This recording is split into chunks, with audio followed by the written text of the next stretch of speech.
બનાસકાંઠાનું ધાનેરા જ્યાં પ્રશાસનનો અણઘટ વહીવટ જોવા મળ્યો। થાવર ગામે સરદાર આવાસ અને ઇન્દિરા આવાસના 8 જેટલા મકાન તોડી પાડવામાં આવ્યા। વર્ષ 2010-2011માં સરકારના ખર્ચે બનાવેલા મકાન પ્રશાસને તોડી પાડ્યા। પ્લોટ ફાળવણી વખતે અને મકાન બનાવતી વખતે પ્રશાસને કયા પ્રકારે ફાળવ્યા હતા તેને લઈને પણ અનેક સવાલ ઊભા થયા છે। સરકારના ખર્ચે બનાવેલા મકાનો જ સરકારી ખર્ચે તોડી પાડવામાં આવ્યા। અમારા સંવાદદાતા વસંત પાસેથી જાણકારી પ્રાપ્ત કરીશું।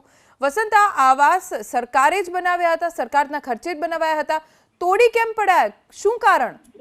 બિલકુલ, જો વાત કરવામાં આવે તો ધાનેરાના થાવર ગામે 52 જેટલા જે દબાણો છે તે પ્રશાસન દ્વારા દૂર કરવામાં આવ્યા। પણ સૌથી મહત્વની વાત છે કે જે સરદાર આવાસ અને ઇન્દિરા આવાસના અંદાજિત 8 જેટલા મકાનો પણ તોડી પાડવામાં આવતા અનેક સવાલો ઉભા થયા છે।